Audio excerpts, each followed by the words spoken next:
Straight live. Straight live. Hello and welcome to episode 20 of the Restoring Human podcast.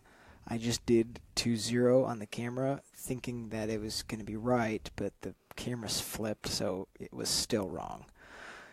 Anyway, welcome to the Restoring Human podcast, where we believe humans were designed to flourish. Unfortunately, many modern conveniences prevent our thriving, but through intentional lifestyle decisions, we can return to an optimal state of health. I'm your host, Jarek Bakken. I'm Dr. Alex Aguelo. That was kind of funky.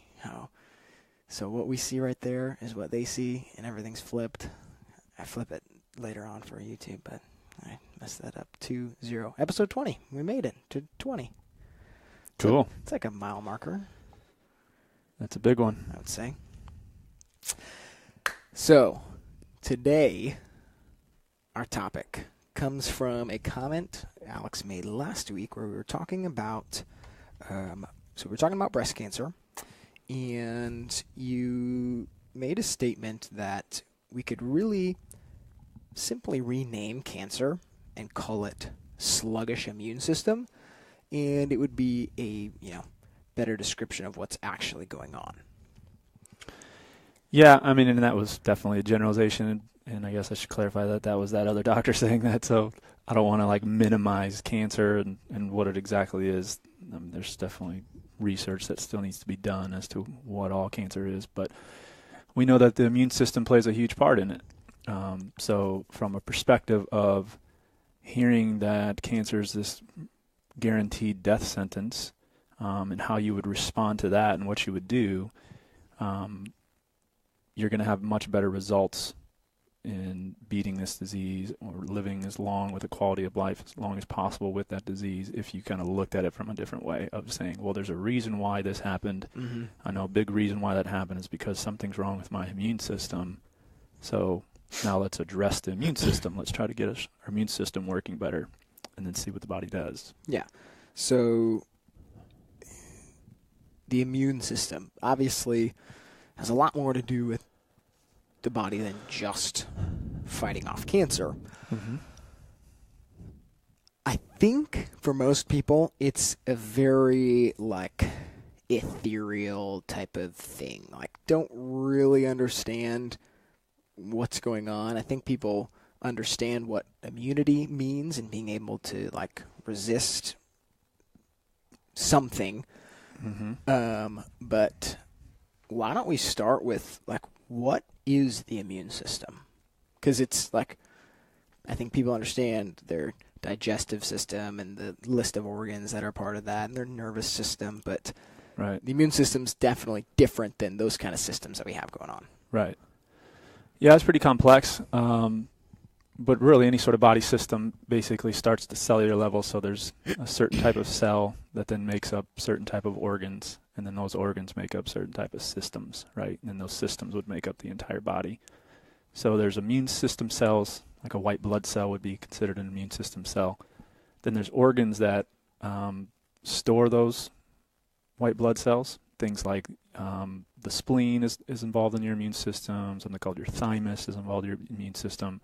Bone marrow, so the stuff that's inside of our bones, is involved in the immune system. So kind of all of those things, right? The spleen, thymus, bone marrow, our lymph tissue, like our tonsils, adenoids, the lymph nodes that we have, and then, of course, the white blood cells that are going throughout our bloodstream, kind of in and out of the periphery of our organs and in our bloodstream. Those are kind of what make up the actual system that would, when something comes into our body that is foreign, then the immune system responds. So that's kind of what the immune system is, at a simple level, and kind of why it works, why we have it. It's because our bodies are, we talk about amazing, but they're also delicate. If something can get inside of it that's not supposed to be there and wreak havoc, then it can cause problems and kill us. Which is how most people died, all the people that we talk about, right? People that were kind of trying to get back to living. A lot of people died because something got inside them that they succumbed to. So yeah, the immune system is set up in the body to defend it against stuff from the outside. So it's not true or false. It is not a very linear type of system, like digestive system. Something comes through my mouth, travels its way through step by step, and exits. The immune system does not work in that way. I guess yes and no. I mean, no, it doesn't, because there's something can enter our body through multiple different ways, right? So it's not like it can just be this linear thing where everything comes in one part of our body and goes out the other, like our digestive system, right? So if we were to step on something, we need our immune system to somehow function to help us there. If we get hit in the head, an open wound, something enters our body there, we need our immune system to be working like that. And there's all these different organs that are on different parts of our body that are all working together. So it's not, like you said, this linear thing that's happening. But just how we were developed, we know most things that we come into contact with from the outside world is through our digestive system.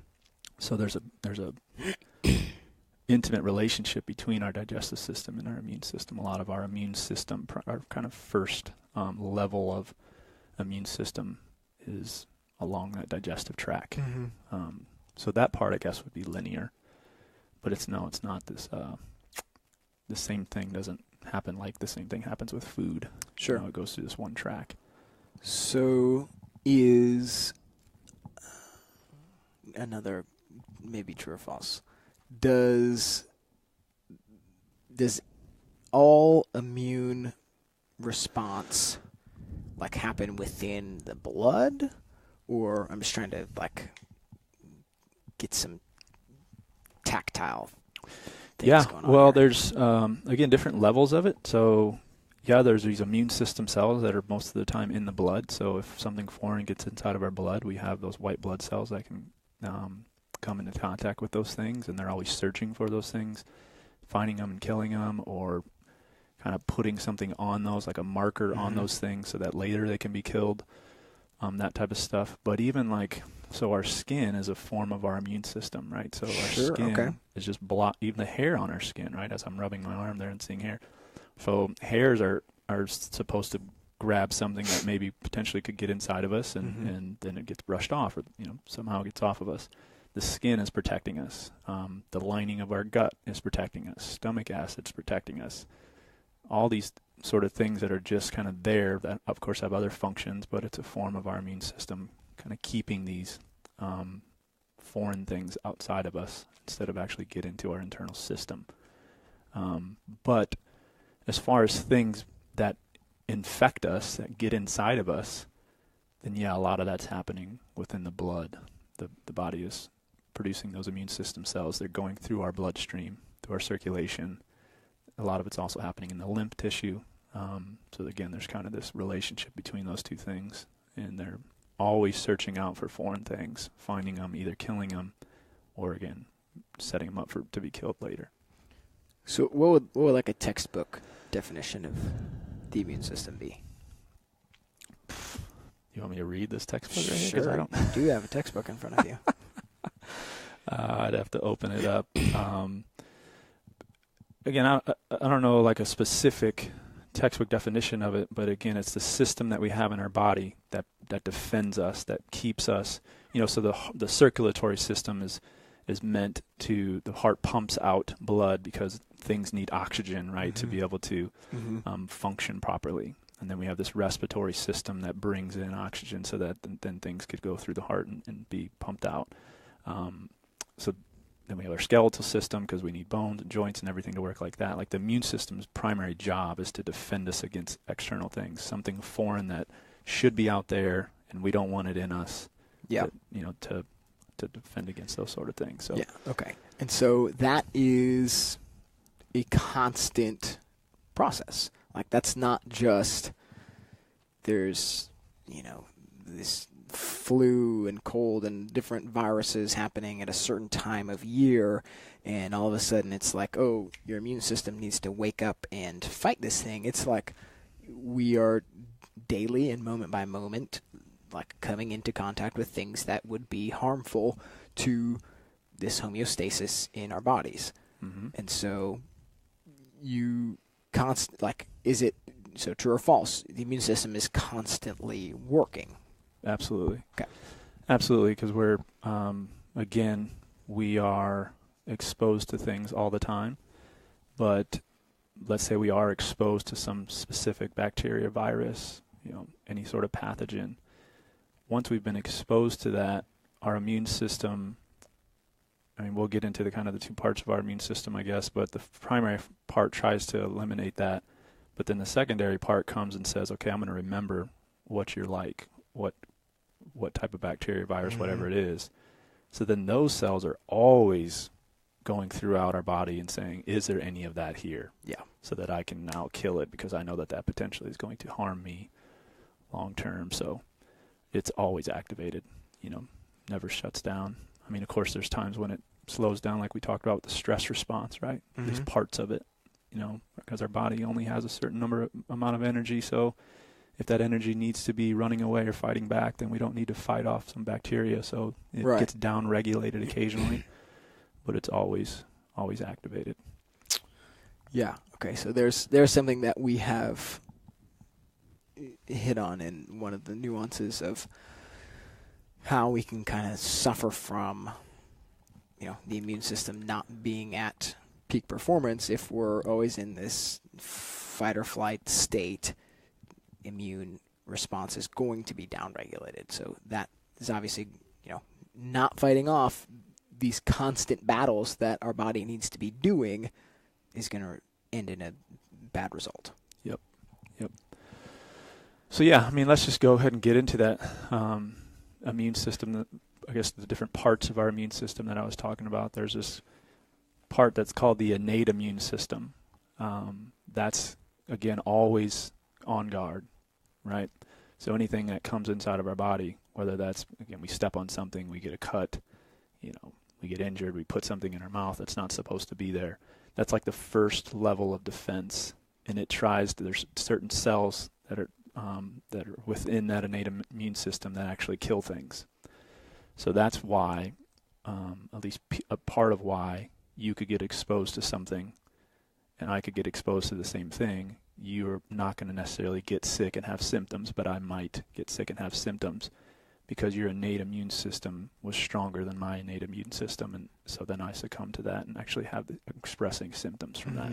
Mm-hmm. So that's kind of the first line of defense. So the body's always on guard and trying to kill things, but it's not specific. It's very general. It doesn't matter what it is that's foreign. The body still tries to kill it. Then there's this second part of our immune system that's called the adaptive immune system. And that's the one that's saying, especially if that first part gets defeated, like something still gets past that first part, now this is going and trying to kill it itself, Mm-hmm. or, again, recruiting to try to get that first part of the immune system now try again and kill it. But then it's also identifying that bacteria and saying, this is foreign. If I ever come across something like this again, now I'm gonna have backup, right? I'm gonna know how to kill this thing. I'm gonna do everything I need to do to actually kill this thing. So that's kind of how immunity gets built up. I think that's something that people understand. Like we build up an immunity towards certain bacteria, viruses. Mm-hmm. That's kind of the whole philosophy behind an immunization, a vaccination shot. That we'll get into at some point, but they kind of give you a little bit of the virus so that your body recognizes it, and then if you were ever to get exposed to that virus, Mm-hmm. the actual virus, now your body knows it's identified that prior to this particular situation, so it's going to have its defenses ready. So that adaptive part is something that you have to get exposure, Mm-hmm. which gets back to that hormesis concept that we talked about a couple of weeks ago, how something has to happen that's bad for our body, but then our Right. body gets exposed and becomes stronger, Yeah. and now it can defeat that the next time easily, the next time it gets infected with it. So that's the adaptive part. What's interesting is when I was in chiropractic school, we had, of course, a class on immunology. The teacher wasn't a chiropractor, so she didn't necessarily, like, my biggest complaint about her is she was just teaching us like it was, some sort of class instead of applying how chiropractic would fit into this or how we could apply the information we were learning to our patients. And she would always ask us questions, and I would always try to get in, like, the importance of the nervous system and the importance of taking care of your spine. And she just kind of got sick of it one day and said, she's like, you always want to bring up this nervous system stuff and how that, because basically she would say, like, so what needs to happen for your immune system to be strong and fight this off? And I would always say, well, you have to have a healthy nervous system. And she would be like, that has nothing to do with your immune system. Like, your nervous system doesn't apply to your immune system. The only way that you can build up your immune system is you have to get exposed to something so that your immune system detects it, and then the next time you actually get exposed to it again, it's going to be able to fight it off. Mm-hmm. Which she was 100% right on that. That is how part of our immune system works. But again, there's this whole innate part of our immune system that she must have forgot about. That then is now, okay, are you a healthy person, right? Is there other things that are happening that's kind of taking the, basically drawing the innate immune system over here, so then now it's letting bacteria and viruses get past that first line of defense because now it's after toxins or it's after another bacteria or it's after, cancer cells, whatever it may be. So so there's just two parts of it. And yes, we need to be exposed. And I'm kind of setting up, hopefully, where we're going to go with this. But both of these parts have to be. It's our show. We can go wherever you want. They both have to be there. I guess we have to focus on both of them, right? Yeah. And it's important to understand that there's two parts, I guess is what I'm saying. Okay. So what you're describing as part two, we need to be exposed to something for that to happen. And, like, we're exposed to all different kinds of things all the time. However, some of those more, both more acute as well as more harmful things that have brought about things like immunizations and stuff, are you saying that building up this first line of defense is potentially, like, if this is strong, that's all we need? Like, that's enough? Absolutely. Okay. Absolutely. Again, we talk about how amazing our bodies are. Our bodies were designed to fight this stuff off. Our bodies were designed to heal itself. There's always a point when the body gets overcome and can't adapt, right? Because back to that stress response that we talked about, there's those 4 different stages of stress. Sometimes we go right to stage 4 where our body can't adapt and we were to die, we're dying. Mm-hmm. But if you're that first level of our immune system, that innate immune system, if that is strong, then yes, you're going to be able to fight off all of these different things that we get exposed to. But then even if we can't, if now they do get past that first level of immune system and we get to the second level of it, our bodies, again, have backup, right? So it's not like our main immune system failed, so now we're going to die of this disease or get really sick. Well, no, our adaptive immune system is there for the backup, and it's now going to try to kill it, again, recruit, identify it. So even if we do get really sick at this particular time, once we come out of that, now we're going to have a titanium immune system against that thing again, whatever it may be, or anything like it. So, okay, so step 1, how do we strengthen step 1, and how is, like, the innate immune system depleted? Yeah. So, again, my professor that I just mentioned was 100% correct about the adaptive immune system, right? You can't really do much about that until you get exposed, because that's all it's looking for. Is it's once something actually infects us, and then that's how that particular system gets stronger. Mm-hmm. But this first level of defense is all about just, are you at homeostasis, right? Are you a healthy person? Internally, is your body working the way that it's supposed to? And like we always say, how that happens is we give our body what it needs and we stay away from what it doesn't, right? So it's not necessarily like one specific thing. Like, if you have a certain level of vitamin D, then that's how you strengthen your immune system. Or if you eat a bunch of kale, that's how you strengthen your immune system. It's, are you doing the things that a human being is supposed to be doing to be healthy? If that's the case, we were created with an immune system that's strong and supposed to fight off these things.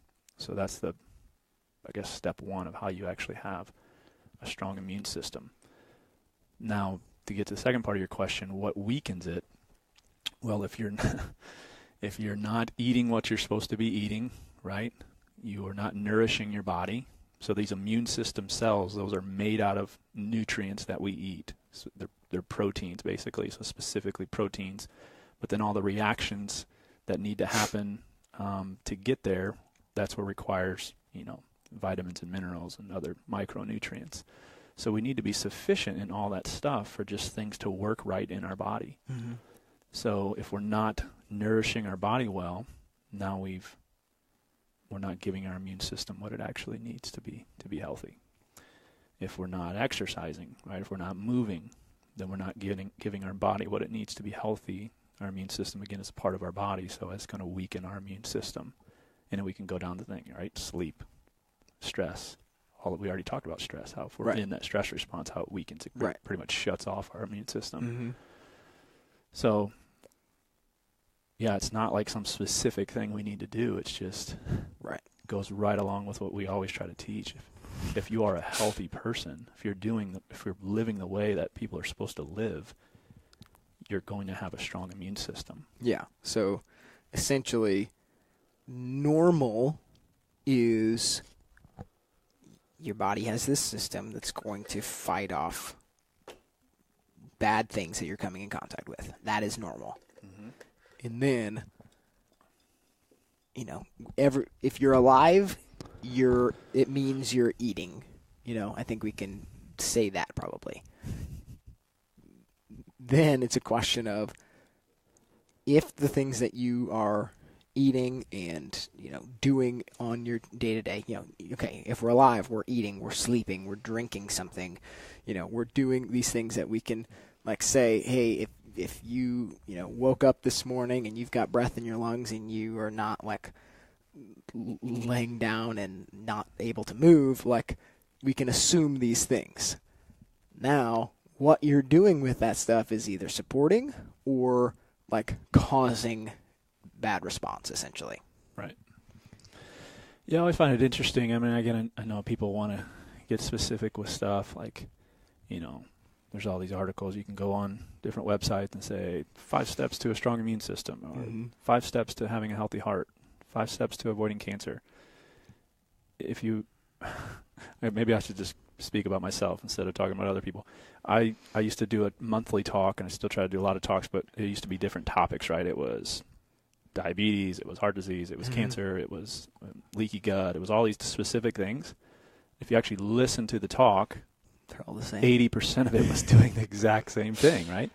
I was trying to apply it to the specific topic, but you don't have to do anything different to prevent cancer that you would do to prevent heart disease. Mm-hmm. You're not doing anything to prevent heart disease that you would do to prevent diabetes.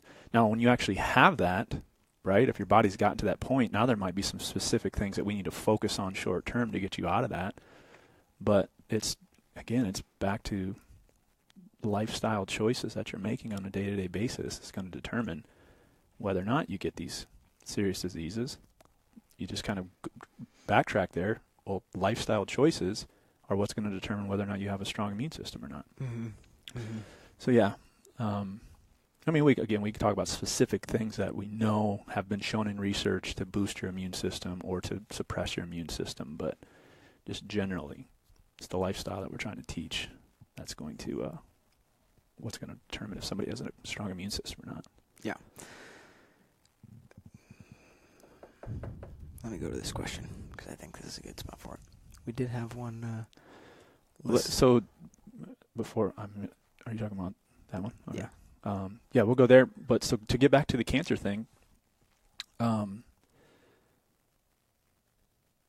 the things that would lead to, so cancer is, again, just at a simple level, is a cell that's a normal cell that is now something's happening to it, so now it's acting abnormally, right?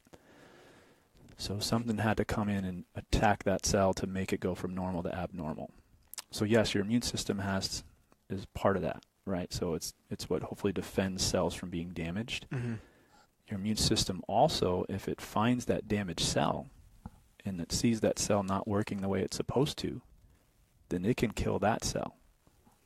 So if you have enough cells that build up, so where you would be diagnosed with cancer, which again we mentioned is like billions and billions of cells that have to actually happen before it can be detected on most medical tests Mm-hmm. for cancer, that's because, yes, you're doing something to build up those cells, but your immune system now is not finding those cells and actually killing them. Yes, potentially because you're not eating well, you're not exercising, you're not sleeping, you have stress, all of those things are happening. So just from a general perspective, that's most likely why your cells are abnormal. But it's also maybe you have something else that your immune system is occupied with. Yeah. Of why it's now trying to find these cancer cells, right? And that could be anything from an underlying infection that you have. That can be a parasite that you have. Uh-huh. That can be some sort of heavy metal toxicity that you have. That Yeah. can be a biotoxin like a mold or a Lyme. All these things kind of occupy the immune system. So then now when cells are developing abnormally and spreading, our immune system doesn't even know it's going on, or can't even if it knows, it can't go and take care of it because it's occupied with this other things. Yeah. So I guess another way to say that is the immune system is limited and has limited resources, and when deployed with things that are much more easily avoidable, through lifestyle choices, something like cancer can essentially just build in the dark. Yeah. And again, that's not like, I want to make sure people aren't thinking, well, that that's just a natural, somebody who wants to take care of things naturally perspective. Like, that's well known. Like, even traditional medical oncologists would say that cancer is an immune system issue. Mm-hmm. Their thought is that your immune system is suppressed, that all this stuff is built up and you've gotten to a bad spot. So then how we're going to take care of it is we're going to, from the outside, go in and kill everything to try to get you to a certain spot where now you don't have so much of it, right, with cutting the tumor out or burning a tumor or poisoning a tumor. Mm-hmm. And then hopefully your body can heal. But we Mm-hmm. need to, of course, assist that process by getting kind of the tumor load off of you. Mm-hmm. But they would still say that it's your body that has to eventually heal and Right. come back. Right. So it's not like it's some weird perspective out here. That's what everybody would say about cancer.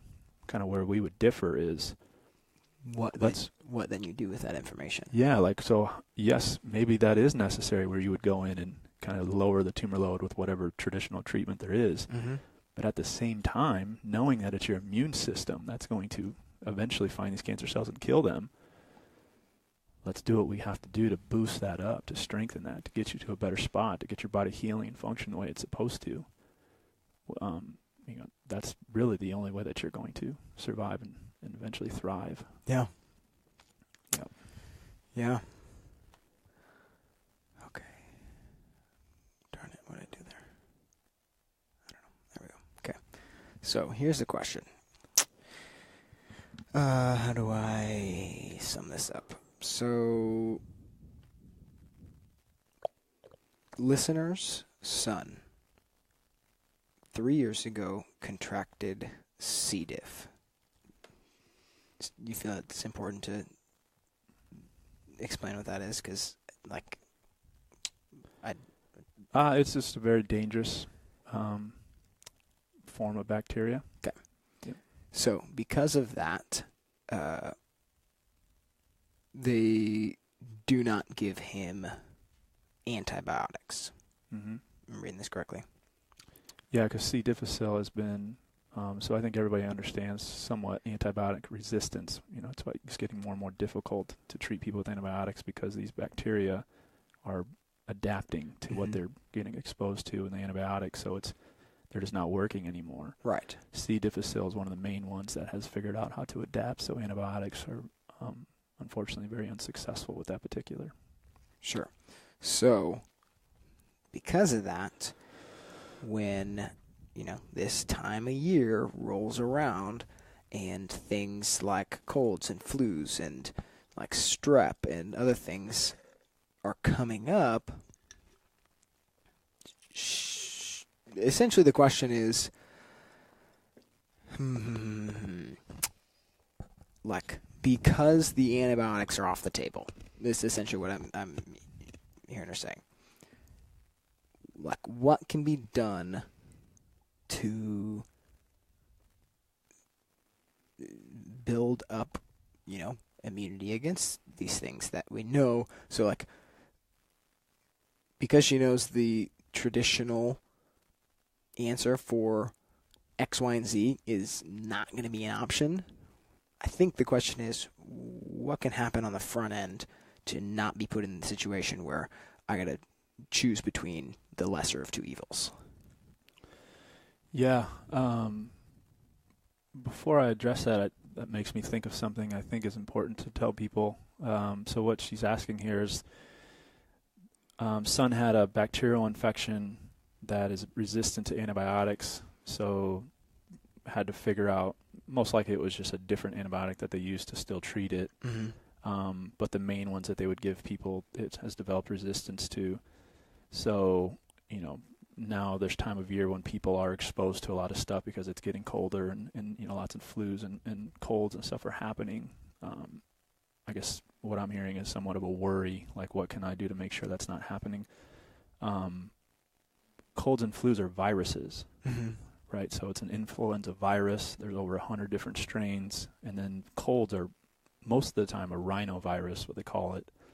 So those are two different things, right? So viruses, antibiotics can do nothing for those things.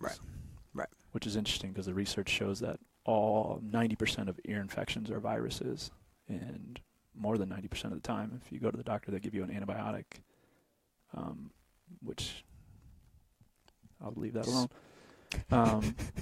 So that's one thing to know. Like, even if he gets exposed to these things, like he's not going to require an antibiotic to treat that. Sure.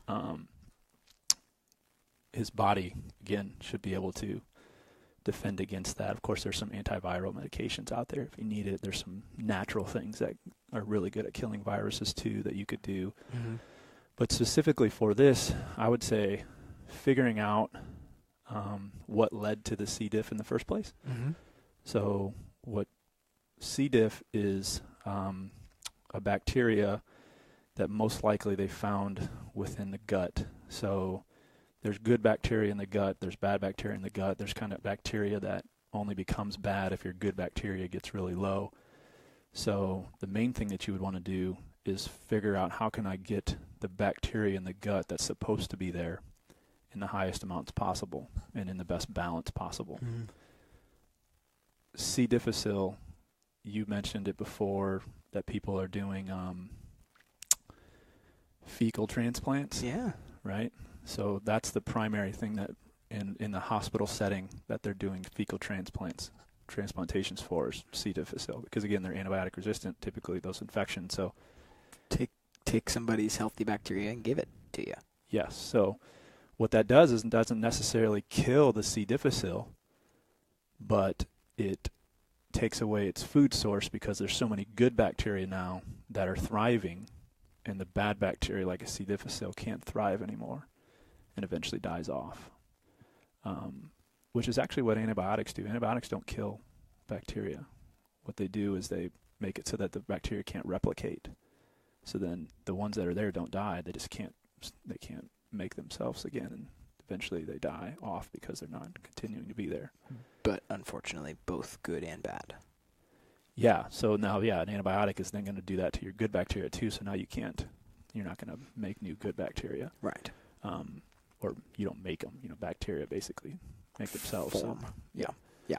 So, right. So then the question at the bottom is, if a different bacterial infection were, if that were to happen, that, it's something that could be addressed with, or has,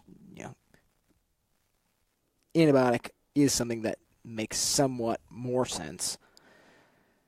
She's saying I'm fearful of that because I understand that giving him an antibiotic for anything else is going to put him in this situation where this C. diff is, essentially going to run wild. Yeah. I mean, I hate to say that this is the first thing, because it's not the first thing I recommend, but it's just the first thing that's coming to my mind, because I want to make sure that, just knowing that how most people are coming into the situation is probably on the other end of what I am. Like, I'm not even going to think about taking my kid to a doctor and get an antibiotic until I really feel like it's necessary. Where understanding most people are like, my kid is really suffering, so I need to go and get him out of suffering. So there are certain antibiotics that you can do that aren't going to, that have a lesser chance of actually triggering, like she says, triggering the C. difficile. Sure. So that's kind of one way, I guess just kind of hopefully a peace of mind, right? It's not like every antibiotic is going to trigger the C. difficile. So there's potentially still some medical treatment that can be given. Sure. So I guess you kind of mentioned it there really quickly. The tone of this whole thing is she's a mom. She wants to do something for her son who is, suffering. So I guess maybe let's hit that. Like, what can she do? Yeah. So I honestly can't even remember what I've already said, so I'm just going to say what so there was something that led to the C. difficile, right? And that had to be, yes, he was exposed to it, but we're all exposed to that type of stuff. So there was something not going right in his digestive tract as far as good bacteria that allowed the C. difficile to get there and not thrive. So what I would be doing is, yes, they treated the C. difficile, which probably got rid of that particular bacteria. But as you mentioned, that also probably further destroyed his good bacteria. Right. So I would be trying to work his good bacteria by fermented foods, by letting him play outside in the dirt, by letting him get around dogs who have also been outside in the dirt, by and then a probiotic supplement and a prebiotic supplement. Or just foods, right? But sometimes with kids, it's harder to get them to eat prebiotics. So the probiotics are actually populating the gut with the good bacteria. The prebiotics are what they like to eat so that they, again, spread and you have a healthy balance. So I would just be working on his gut health to try to get that, to try to strengthen that barrier, right? So that not only can C. difficile not get there, but other bad bacteria can't get there. That's what you're gonna do to prevent any sort of bacteria infection from happening. But if then, is that enough on that? I think, yeah. I mean, I'm tracking with you. I forgot about she also mentioned celiacs. Right. So yeah. So another thing basically that leads to something like a celiacs is an abnormal microbiome or bad bacteria in the gut. Not enough good bacteria in the gut. Right. So essentially what you're saying now is it's not surprising that these two things are both happening in the same person. Right. So trying to, the problem, unfortunately, again, this is medical philosophy is, I have celiacs, which gluten is the big thing that's related to celiacs, right? So gluten, somebody with celiacs is completely allergic to gluten, right? So they have serious symptoms if they eat gluten. So then the approach is to stop eating gluten, right? Yes, that's one thing, but let's figure out now what's going on with the gut that led to that. Gluten's an autoimmune disease.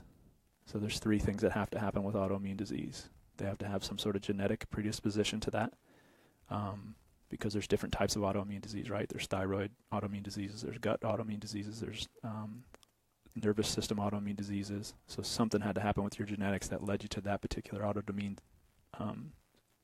disease happening. Second thing that has to happen, though, is there has to be some sort of genetic environmental factor contributing. Again, food, no sleep, stress, toxicity, all of those things. Your body not getting what it needs and getting too much of what it doesn't. And then the last thing has to be what's called intestinal permeability. Or leaky gut is what most people know it as. So your gut, again, is that barrier. There's something that's keeping things really still outside of you, right? If it's inside your gut, it's not inside you. Right. That can open up, get inflamed and open up, and then now things that shouldn't be in your bloodstream get into your bloodstream and then cause an immune system reaction. So those are kind of the three things that have to happen. So if I have this diagnosis of celiacs, I need to be addressing those two things that I know I can address, right? I can address the environment, I can address my gut, can't address the genetics. Unfortunately, most people just say, well, let's just try to find all the genes, not most people, medical community, let's just find all the genes that related to celiac so that we could figure out how to treat it. Well, no, we have these two things that also have to happen, so let's do something about that if we can. Mm-hmm. So in addition to making sure your gut bacteria are improving, you also want to try to heal up that leaky gut, right? So that's things where bone broth is extremely powerful. There's amino acids in bone broth that kind of heal the gut. Aloe vera is powerful at healing the gut, just because most people know that you put aloe vera on your skin when you have a cut, and it can help with that healing. Same type of cells in your skin or in your gut, so it's also powerful for that. Something called glutamine, which is an amino acid, is really powerful for healing the gut. There's all these different things. But then, to our last question there, if he were to actually get some sort of bacterial infection and he can't use antibiotics, then yes, there are some natural things that are antimicrobial. They'll kill bad bacteria. Still can kill good bacteria, but not as bad as an antibiotic. Yeah. So that's where, Those are things like silvercillin, colloidal silver. Silvercillin is the actual brand that I use. Those are like a thieves oil, it's also antimicrobial. Frankincense oil, so that's where those essential oil things that we reference occasionally come into it. Those are garlic. Those are oregano. There's a ton of different things that we can get more specific with. And again, if this person wants more specific help, we definitely for sure. Yeah, so those types of things then become, like, we're really going full circle here. If those are, you're normally cooking with garlic and, using these different oils and stuff, like, that's where, part of the proactive part, if you know that, there's another question up there.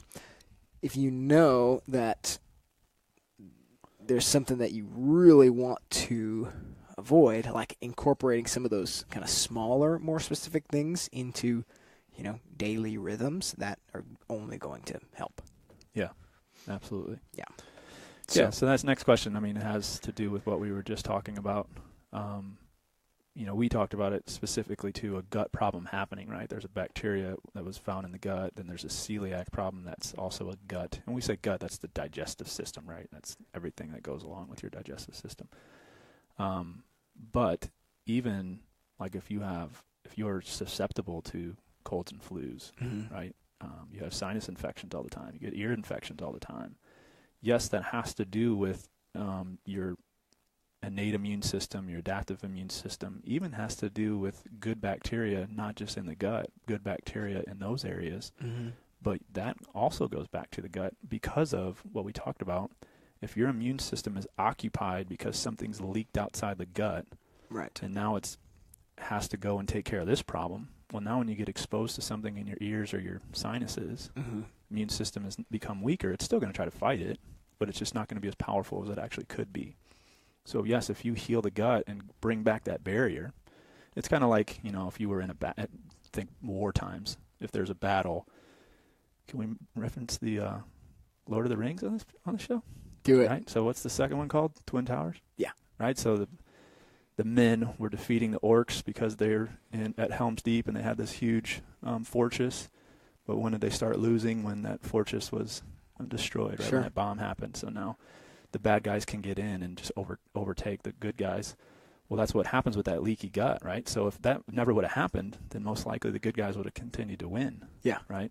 So if we strengthen that gut again, close it back up so it's not as leaky or leaky at all, then that's going to improve your immune system because you now have got rid of what was occupying the immune system before. Yeah. Now it can actually go and take care of the normal stuff that it takes care of. Yeah. So the baseline question is, can healing your gut improve immune function? And essentially just how are those two things related? Essentially, the stronger your gut is, the better chances your immune response is going to the most important things, essentially. So it's like, if you've got, a healthy gut, and here's a great contextual example. Halloween next week. If you've got a healthy gut, you pop some candy corn. If your gut is able to respond to that how it should and not allow, maybe candy corn's not the best example. Maybe like, whatever. You're eating something that is not going to be beneficial, has the possibility of breaking that barrier, getting something into your blood. If you've got a healthy gut and it's operating how it should and flushing that stuff out, that response is not going to happen. If you're already in a state where your gut is letting things through, yeah, for sure, then that happens. Kid next door sneezes all over your candy, boom, boom, boom. That's where we end up in. Yeah. Sitting at home, sick, sneezing, coughing, throwing up. Yep. Yeah. Yeah, so, we talked about a lot there, but back to that other question and even this one, it's not necessarily that, like, healing your gut or, improving your gut bacteria, that necessarily strengthens your immune system, but that takes, right. Like, the bacteria then can take care of some stuff so that your immune system doesn't have to deal with it. Mm-hmm. So that's how I guess it would strengthen it and keep you healthy again. So it doesn't, Right. Not directly like, kombucha's helping your immune system, whatever. It's how these things are all interconnected. Yeah. So it's helping your immune system. It's just not improving your actual immune system necessarily. Yeah. Yep. Cool. Which maybe doesn't matter. People just want to know how to not get sick. So. Yeah. One thing I didn't even think about covering, which I don't want to open up this can of worms at this point, but like you mentioned it a number of times, autoimmunity. Mm-hmm. Maybe we should just tease that and anticipate talking about that, because I feel like that's a whole other can. Again, very little, if any, evidence of autoimmune disease happening in thousands of years ago when we think about these people that were trying to kind of get back to living that sort of lifestyle. It's just something that's been new, that's happened. And reason being is because our immune system was designed to detect and take care of anything that's foreign. Well, there's so many more new foreign things that come inside of our body. So that's what causes that leakiness, and then it gets out into our bloodstream. So they haven't really figured out exactly why autoimmune disease happens, or kind of the the mode that it happens, or the mechanism, I guess is what I'm trying to say. Mm-hmm. But they think it's something called molecular mimicry. So like when our immune system, that second part of the immune system, the adaptive immune system, when it finds something that's foreign, let's say a bacteria, it kind of memorizes the molecular structure of that bacteria. Well, then, like I said, it's always going throughout your body and looking for things like that because they know that that's bad. Well, it can see something like on your thyroid cells that are similar to that particular bacteria. And then it says, oh, that's foreign, I'm going to attack it. And then now your immune system is actually attacking your own body, which is autoimmune. So really the only time that used to happen is when somebody would get a liver transplant, right? So then they would get a new liver and the body would say, hey, that's not my cells, so I'm going to attack it, which is why they have to take immunosuppressive drugs. Well, now that's actually happening to many, many millions of people. Yeah. Autoimmune disease is going crazy. Yeah. So yeah, we can talk about how to, more about why that happens, but specifically what you can do. Yeah. Cool. to address it. We'll discuss on our end the sequence of where that's going to fall, possibly next week, possibly in the next few weeks. But as for now, that's all she wrote. That's all she wrote. Okay. Thank you to our listeners who submitted the questions. That that was half of our show addressing this question. Yeah, so yeah, and that's this what is we want to do. free help, folks. Specific help. If you just use your fingers, type away, let us know what you want to know, and you're gonna get a very tailored answer. And I think I'm gonna go out on a limb and say most people are gonna benefit from us answering those super specific questions. All the people that were scared to ask the question. Yeah, dang it. Benefited. Don't be scared. Okay. Thank you. Catch you next week. Later.